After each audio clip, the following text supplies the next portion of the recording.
10 বছর পর border Gavaskar trophy হেরে গেল টিম ইন্ডিয়া,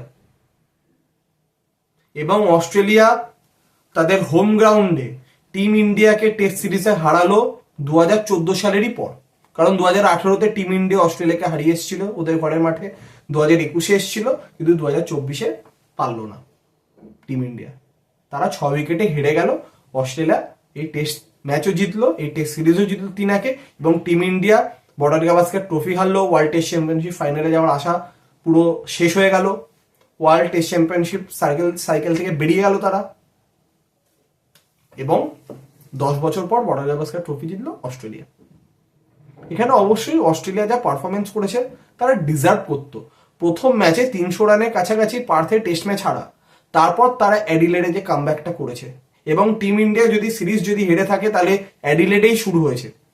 যে মোমেন্টামটা পার্থের মাঠে টিম ইন্ডিয়া পেয়েছিল, সেই জায়গাতে কিন্তু মোমেন্টামটা পুরো হাত থেকে বেরিয়ে যায় অ্যাডিলেডেই, ওইখানেই সূত্রপাত।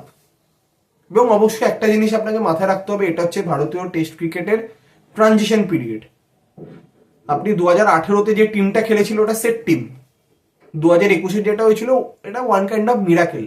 এরকম হয় না খুব একটা যে এত ইয়ং প্লেয়ারদেরকে নিয়ে আপনি অস্ট্রেলিয়া থেকে অস্ট্রেলিয়াকে হারিয়ে চলে আসবেন, সেটা ওয়ান কাইন্ড অফ মিরাকেল ছিল। কিন্তু 2018 সেট টিম ছিল।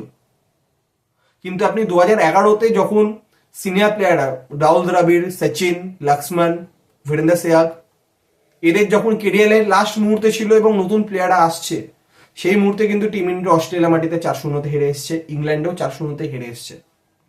তো তারপর যখন নতুন করে নতুন প্লেয়াররা আসছে, সেই জায়গাতে এর থেকে কিছুটা বেটার পারফরমেন্স হয়েছিল 2014 সালে, সেখানে 2-0-তে হেরেছিল টিম ইন্ডিয়া। তারপর 2018-তে গিয়ে অস্ট্রেলিয়ার মাটিতে সিরিজ জিতে এসেছিল।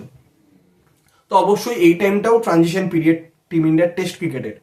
কিন্তু এইখানে মেন দায়িত্ব ছিল সিনিয়র প্লেয়ারদেরকে দায়িত্ব নেওয়া। বিরাট কোহলি, রোহিত শর্মা, এমনকি ঋষভ পান্ত পর্যন্ত, এটাও তার থার্ড বর্ডার গাভাস্কার ট্রফি অস্ট্রেলিয়ার মাটিতে। তো এদের থেকে এক্সপেকটেশন ছিল, আপনার যদি ব্যাটিং লাইন আপ যদি ব্যাটিং করতে না পারে, প্রতিবার আপনার বোলার আপনাকে ম্যাচ জেতাবে না। আর সেখানে আপনি 162 টার্গেট দিচ্ছেন অস্ট্রেলিয়াকে, যেখানে বুমরা বোলিং করবে না, তো সেখানে অসম্ভব। আর বুমরাকে বল না করানোটাই সঠিক সিদ্ধান্ত, কারণ আজকে বল করতে গিয়ে কোনো একটা যদি ইনজুরি হয়ে যায়, আজকের ম্যাচে তো বল করতে পারবে না, টেস্ট ম্যাচটা এমনিতেও হারবে, কিন্তু চ্যাম্পিয়ন্স ট্রফিটাও টিম ইন্ডিয়ার হাত থেকে কার্যত বেরিয়ে যাবে, কারণ মোহাম্মদ শামি চ্যাম্পিয়ন্স ট্রফিতেও খেলবে কিনা কোনো গ্যারেন্টি নেই। এখানে প্রথম থেকেই বলেছিলাম যে বুমরা, সিরাজ ছাড়া থার্ড ফাস্ট বোলার, সেটা কিন্তু খুব ভাইটাল। যেটা অস্ট্রেলিয়ার কাছে হ্যাজেলউড রয়েছে, বা হ্যাজেলউড যখন ছিল না বোল্যান্ড এলো, কিন্তু টিম ইন্ডিয়ার কাছে একবার হর্ষিত রানা, একবার আকাশদীপ, একবার প্রসিদ্ধ কৃষ্ণা, কিন্তু সেই এফেক্টিভনেসটা তারা দেখাতে পারেনি যেটা স্কট বোল্যান্ড দেখিয়েছে। এবং এই টেস্ট ম্যাচে অবশ্যই টিম সিলেকশন একটা তো প্রশ্নর মুখে থাকবেই, কারণ পিচের যে অবস্থা ছিল ডে ওয়ানে, যতটা ঘাস ছিল দেখেই বোঝা গেছিল যে স্পিনাররা অতটা সহায়তা পাবে না। তাহলে আপনার ভরসা হচ্ছে ফাস্ট বোলার, তাহলে সেক্ষেত্রে ওয়াশিংটন আর জাদেজা দুটো স্পিনার নিয়ে খেলার তো কোনো দরকারই নেই। একটা স্পিনার খেললে জাদেজা খেলবে, আর যদি ওয়াশিংটনকে যদি অ্যাজ আ ব্যাটসম্যান হিসেবে আপনি ভাবেন, তাহলে ওর থেকে বেটার একটা প্রপার ব্যাটসম্যান খেলাবেন।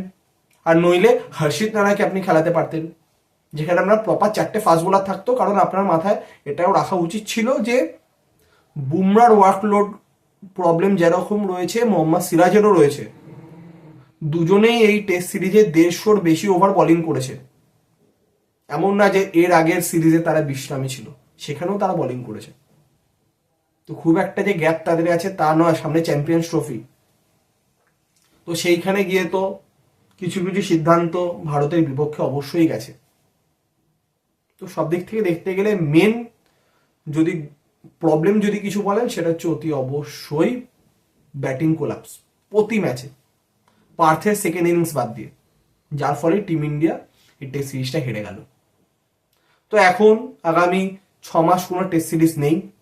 এরপর ইন্ডিয়া ইংল্যান্ড টি20 সিরিজ, তারপর ইন্ডিয়া ইংল্যান্ড ওয়ানডে সিরিজ, তারপর চ্যাম্পিয়ন্স ট্রফি, তারপর আইপিএল, তারপর ওয়ার্ল্ড টেস্ট চ্যাম্পিয়নশিপ ফাইনাল খেলবে লর্ডসে অস্ট্রেলিয়া, সাউথ আফ্রিকা, তারপর আবার India versus England test series. তখন মেনলি দেখার যে টিম কি হয়, কোন প্লেয়ারদেরকে বাদ দেওয়া হয় বা কি হয়। তো এখনকার মতো আমার মনে হয় না যে এইসব নিয়ে আর কোনো চর্চা হবে, কারণ এখন ফোকাস থাকবে চ্যাম্পিয়ন্স ট্রফি। এখন কোনো রিটায়ারমেন্ট বা কাউকে বাদ দেওয়ার কোনো সিদ্ধান্ত এই মুহূর্তে আসা মানে তার এফেক্টটা চ্যাম্পিয়ন্স ট্রফির উপর পড়তে পারে, যতটুকুনি আমার মনে হয়। তো অবশ্যই অস্ট্রেলিয়া দলকে অনেক অভিনন্দন, তারা 10 বছর পর বর্ডার গাভাস্কার ট্রফি জিতলো, এবং স্পেশাল ক্রেডিট আপনাকে দিতে হবে প্যাট কামিন্সকে as a captain, as a leader, যেরকম তিনি টিমকে লিড করেছেন। তো অতি অবশ্যই পুরো অস্ট্রেলিয়ান দলকে অনেক অভিনন্দন রইল। তো বর্ডার গাভাস্কার ট্রফি শেষ। তো বর্ডার গাভাস্কার ট্রফির এই যে জার্নি, সেটাও আজকে শেষ হলো। তো এরপর ইন্ডিয়া ইংল্যান্ড সিরিজ, তো তারও বিস্তারিত আপডেট নিয়ে অতি অবশ্যই পেজে এবং ইউটিউব চ্যানেলে ভিডিও আসবে।